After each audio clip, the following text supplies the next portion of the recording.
আজ পূর্ব বর্ধমানের সমস্ত স্কুলের ফিজিক্যাল এডুকেশন টিচারদের নিয়ে এডিএম সাহেব একটি আলোচনা সভার আয়োজন করেছিলেন।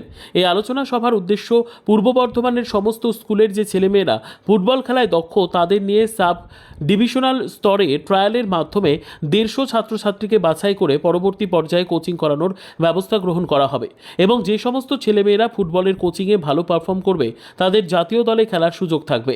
সাব ডিভিশনাল স্তরের ট্রায়াল আগামী সপ্তাহতেই শুরু হয়ে যাবে বলে জানান এডিএম সাহেব। তার আগে আগামী শুক্রবার দুপুর 12টার মধ্যে ছেলে মেয়েদের নাম এন্ট্রি করতে হবে। আজকের এই ফুটবল কোচিং সংক্রান্ত আলোচনা সম্পর্কে বিলেশ্বর হাই স্কুলের শিক্ষক অভিজিৎ বাবু আমাদের কি জানালেন দেখুন। বর্ধমান থেকে আমির মণ্ডলের রিপোর্ট, সুন্দর বাংলা নিউজ। আজকে মেনলি কি বিষয় নিয়ে আলোচনা হলো? আইএফএ আমাদের এই পূর্ব বর্ধমান জেলায় একটা কোচিং সেন্টার করতে চাই।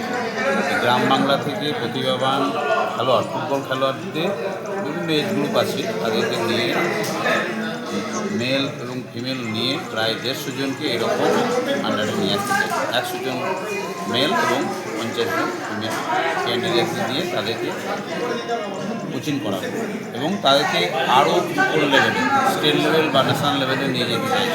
যে আউট স্টেট লেভেলে যখন কোনো টিম তৈরি হবে সেখানে বর্ধমান ডিস্ট্রিক্ট থেকে যেন বেশি পার্টিসিপেট করতে পারে, তার জন্য এটা মূল উদ্দেশ্য।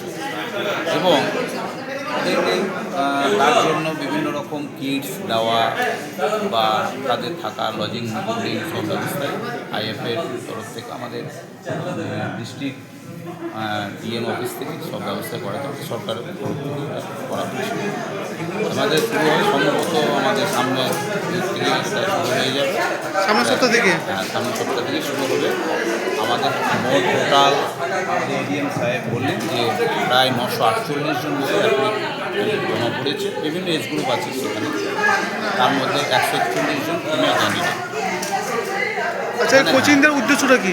এখানে উদ্দেশ্য হচ্ছে গ্রাম বাংলায় প্রতিভাবান ভালো ভালো ফুটবল প্লেয়ার থাকে, তাদেরকে কোচিং দিয়ে এর কাঙ্ক্ষিত মানে নিয়ে গিয়ে তাকে মানে আমাদের স্টেট লেভেলে নিয়ে যাওয়া বা স্টেট লেভেল থেকে আরও ন্যাশনাল লেভেলে নিয়ে যাওয়া। আচ্ছা, এজ ওয়াইজ কীভাবে ভাগ করা হয়েছে এটা? এজ গ্রুপ এখানে আমাদের যেটা বলে যে 14-র মধ্যে একটা রয়েছে, 17-র মধ্যে, তাতে গার্লস বয়েজ আলাদা আলাদা হবে। মূলত 4টি গ্রুপই হচ্ছে ভাগ হয়, 2টি গার্লস এবং 2টি। আপনার পরিচয়? আমি বিলেশ্বর হাই স্কুলের টিচার অভিজিৎ।